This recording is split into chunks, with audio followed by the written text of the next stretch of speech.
The Ottoman-Portuguese conflicts, the history and legacy of the military encounters between the Ottoman Empire and Portugal in the Indian Ocean.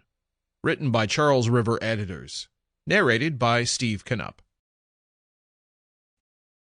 Introduction. In terms of geopolitics, perhaps the most seminal event of the Middle Ages was the successful Ottoman siege of Constantinople in 1453.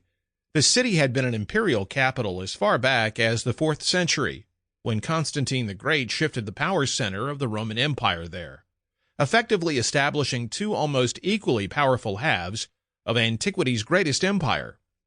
Constantinople would continue to serve as the capital of the Byzantine Empire even after the western half of the Roman Empire collapsed in the late 5th century. Naturally, the Ottoman Empire would also use Constantinople as the capital of its empire after their conquest effectively ended the Byzantine Empire. And thanks to its strategic location, it has been a trading center for years and remains one today under the Turkish name of Istanbul. The end of the Byzantine Empire had a profound effect not only on the Middle East but Europe as well.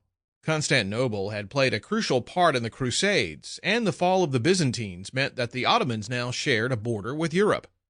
The Islamic Empire was viewed as a threat by the predominantly Christian continent to their west, and it took little time for different European nations to start clashing with the powerful Turks.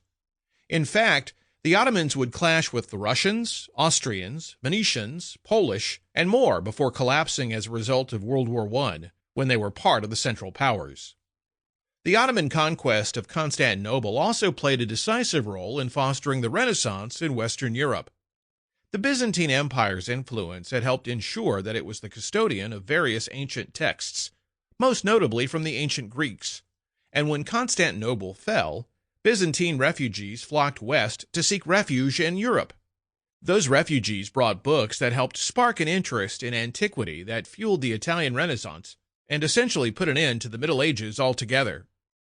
It was also roughly around this time that a period of European exploration began, and major factors that contributed to this period of exploration were introduced by the Chinese, albeit indirectly.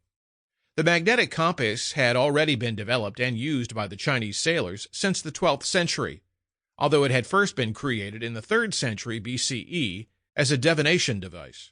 The Song dynasty then began using the device for land navigation in the 11th century, and sailors began using it shortly after. The technology slowly spread west via Arab traders, although a case can be made for the independent European creation for the compass.